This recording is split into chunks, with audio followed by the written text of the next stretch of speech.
Alléluia. Alléluia. Alléluia. Que Dieu nous bénisse. Quand je suis rentré dans la salle, le Seigneur m'a donné la grâce de sentir beaucoup de résistance.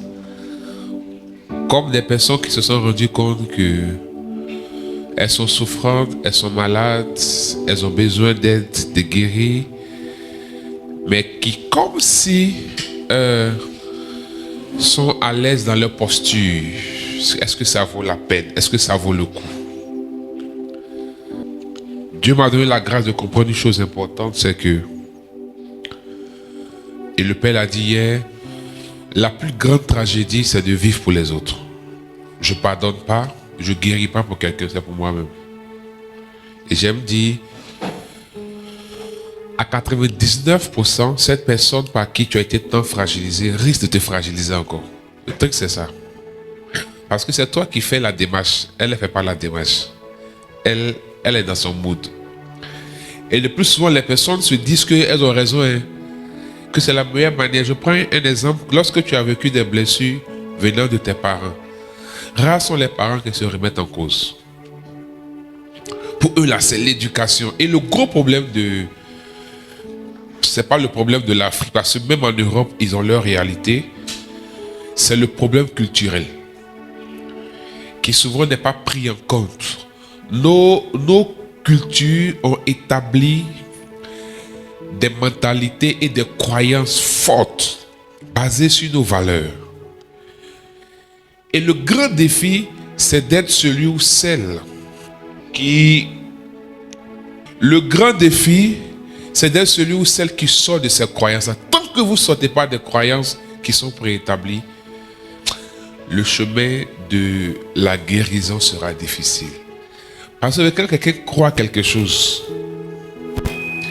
comme un migrant qui croit qu'un jour il peut traverser la mer pour aller en Europe, rien ne peut l'arrêter. Nos croyances sont l'un des grands problèmes de la destruction de notre société, de nos cellules familiales. Pour quelqu'un qui est né en 90, il a 30 ans cette année. 32 ans. Bon, je veux dire, de 90 jusqu'à... Même quelqu'un qui est né en 2000 à 22 ans. Donc, capable de fonder une famille. Mais, la question qu'on doit se poser, quelle couleur, quel visage auront nos familles qui arrivent? Projetez-vous dans 50 ans. Bon, c'est trop même, dans 10 ans. Regardez la réaction de nos enfants, nos neveux, nos nièces aujourd'hui, à 2 ans, à 3 ans, et faites une projection pour voir le danger qui nous guette. Le problème, c'est que tu vis pour toi. Aujourd'hui, tu fais des résistances parce que tu te dis, tu souffres. Mais est-ce que tu penses à celui qui arrive? Est-ce que tu sais même que là où tu es assis, il y a des blessures qui ne viennent pas de toi en fait, ça vient de tes parents. C'est-à-dire, ce sont des souffrances, des traumatismes que tes parents ont vécu, ils ont refusé d'être guéris et ils t'ont transmis par les gènes. Parce que en psychologie, il est dit que toute émotion, toute souffrance qui n'est pas évacuée, qui n'est pas relâchée, qui est emmagasinée, va se transmettre à notre progéniture. Par le lien de sang, le sang transporte nos gènes. Et sur nos gènes sont inscrits des informations, nos caractères. Ceux qui ont fait la série D, le chromosome X et Y qui portent nos caractères, qui portent les informations génétiques de notre être, il aura des dents blessures intérieures. Donc on ne sait pas d'où tu traînes cette situation, cette mentalité. La personne ne t'a fait du mal. Il y a des gens, quand tu les entends, mais moi j'ai bien vécu. Mes parents ne m'ont pas maltraité. Ils ont été là pour moi.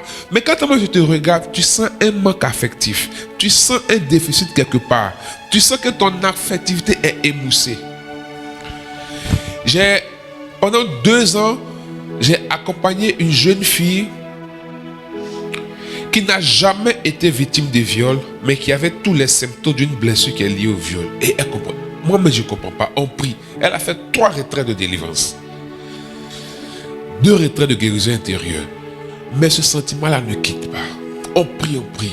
Alors j'ai demandé au Saint-Esprit de vraiment nous aider. Parce qu'en 2 ans, c'est comme si l'accompagnement n'aboutit pas.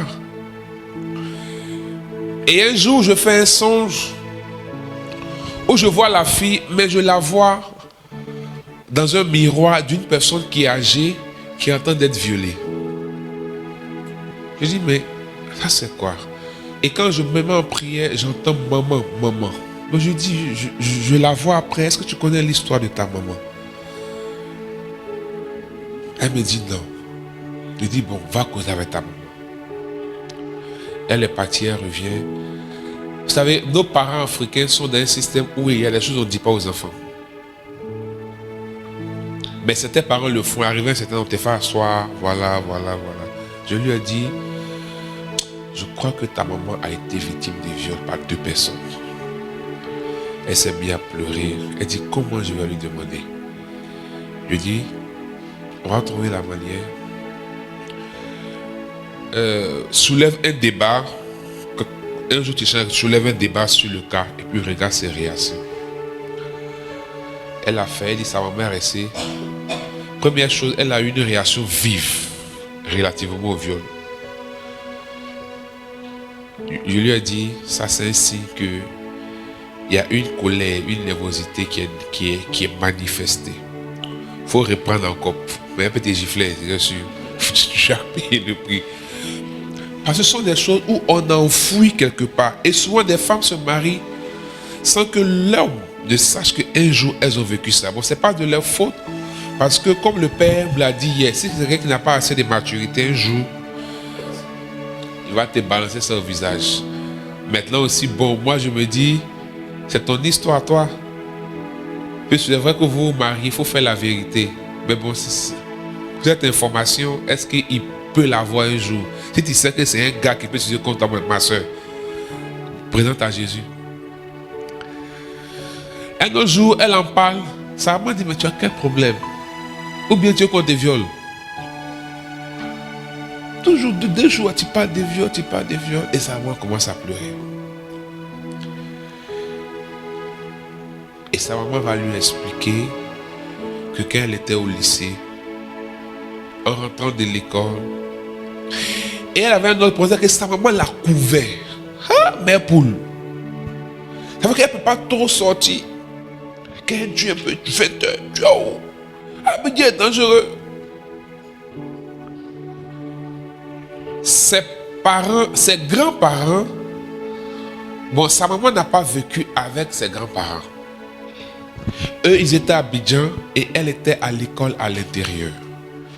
Et les tuteurs n'étaient pas assez présents, s'en foutaient, elle est rentrée ou pas. Le jour même où le viol a eu lieu, quand elle est rentrée, ils n'ont rien remarqué. Elle n'avait jamais connu d'homme, mais ils n'ont rien remarqué. Elle est venue à Abidjan, sa maman n'a rien remarqué. Et c'est dans ça même là, sa maman est venue se faire accompagner parce qu'elle s'est rendue compte qu'elle en veut terriblement à sa propre mère. Alors on a trouvé pourquoi elle souffrait tant d'une chose qu'elle n'a pas vécue, mais sa maman a vécu ça. Sa maman n'a pas été guérie, ça n'a pas été relâché et elle a transmis la souffrance émotionnelle à son enfant. Ça, c'est même pas spirituel. Bon, ça, par exemple, moi, c'est pas dans la spiritualité, j'ai découvert ça. C'est dans la psychologie. Parce qu'on a fait un cours sur la psychogénéalogie et j'étais conforté parce que ça me plaisait. Parce que la personne qui nous enseignait là, elle aimait parler toujours des bergers, à faire des délivrances. Donc, elle a fini ce que elle est ma main. Si de manière naturelle, une personne peut vivre des souffrances et transmettre à son enfant, pourquoi des liens spirituels qui sont plus forts que le naturel ne peuvent pas être transmis de génération en génération? C'est gâté dans la salle. Bien aimé, ce que vous êtes en train de faire, ou bien la démarche que vous prenez, ce n'est pas pour vous. C'est pour vos enfants. Même s'il n'y a pas de transfert génétique, il y a une communication d'éducation. Tu vas transmettre la peur, tu vas transmettre la souffrance. Il y a des personnes ici. Ce que vos parents ou vos mamans vous dites des hommes, si vous voulez suivre, vos foyers vont se gâter, n'est-ce pas? C'est leur blessure, c'est leur histoire.